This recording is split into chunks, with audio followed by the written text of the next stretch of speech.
और जिन्होंने गद्दारी की है पॉलिटिकल पार्टी के साथ, उनके साथ आज खड़ी हुई दिखाई दे रही है। इतिहास गवाह होगा कि इन लोगों ने अपना ईमान, धर्म सब संविधान की तरफ नहीं, उन लोगों की तरफ रख दिया जो सत्ता में है। प्रजातंत्र का गला घोटने का काम आज इलेक्शन कमीशन ने किया है। कुछ एमएलए की खरीद फरोख्त कर आप पार्टी का पक्ष और पार्टी का चिन्ह, जो उनका पूरा वजूद है, आप किसी और को दे सकते हैं। ये शर्मनाक है।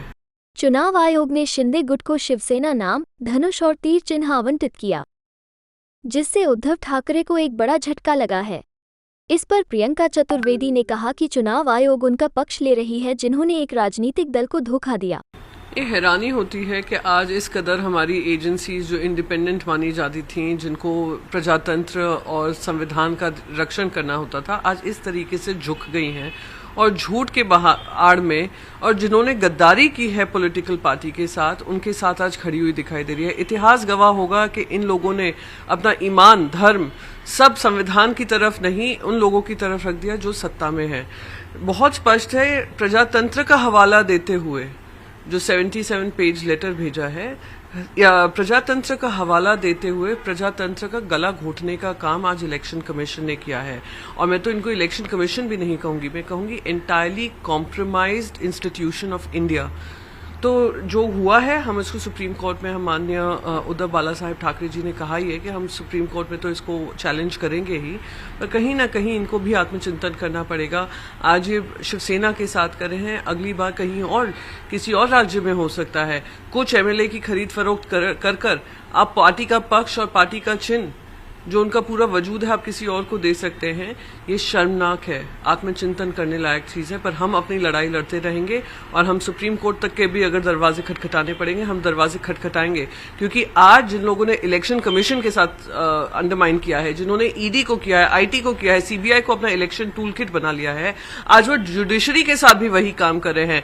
आए दिन हम लॉ मिनिस्टर को सुनते हैं, आए दिन हम अपने चेयरमैन राज्यसभा को सुनते हैं कि जुडिशरी को चैलेंज करते रहते हैं। तो अब ये जुडिशरी की जिम्मेदारी होगी और सुप्रीम कोर्ट की जिम्मेदारी होगी कि आज प्रजातंत्र और संविधान की जो रक्षा करनी है, आज उनके कंधों पे ये जिम्मेदारी है। नहीं, हम लोग, हमारी जो, हमें संविधान ने हमें लड़ाई करने का ऑप्शंस दिए हैं, हम उन सभी का इस्तेमाल करेंगे। पर आज ये स्पष्ट हो गया है और इन सबके नकाब जो थे मुंह पर, के जो कहते थे कि हम संवैधानिक तौर तरीके संभालते हैं, इलेक्शन कमीशन हो, ईडी हो, आईटी हो, सब बेनकाब हुए हैं। तो हम लोग ये लड़ाई लड़ते रहेंगे। ये लड़ाई सत्य की लड़ाई है, ये लड़ाई ईमानदारी की लड़ाई है, ये लड़ाई उन लोगों के खिलाफ है जिन्होंने पन्नास खोखे खाकर इस तरीके की गद्दारी की है, पार्टी पक्ष से की है, पार्टी पक्ष प्रमुख के साथ की है।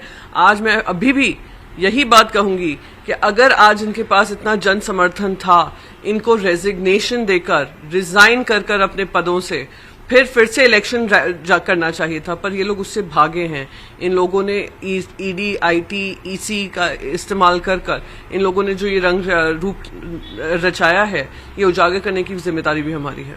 अरे, हम कहते हैं कि आप कहीं नहीं जाकर लड़िए, आप अपने थाने क्षेत्र में ही लड़ लीजिए, लड़कर दिखा दीजिए, जीत कर दिखा दीजिए। तो ये अगर आप बार बार हवाला देते हैं कि जनता का साथ आपके साथ है, तो वो जनता का अधिकार है, जनता को चुनने दीजिए। आज जनता ने आपको शिवसेना के सिंबल पे चुनकर भेजा है। आज जनता ने उद्धव बाला साहेब ठाकरे जी के नेतृत्व में चल रही शिवसेना के बल पे आपको भेजा है, और आप उसी का शिवसेना को खींचने का काम करें और सत्ता का मौज करें। ये कहां तक संवैधानिक है? और ये प्रजातंत्र की जब हम बात करते हैं, प्रजा राजा है और प्रजा निर्णय लेती है, आप उसी से भाग रहे हैं और हर ईमान धर्म को एक तरफ रखकर जीतने का काम कर रहे हैं। एक ना एक दिन आपकी हार निश्चित ही है, जनता के कोर्ट में होगी और जल्द से जल्द होगी।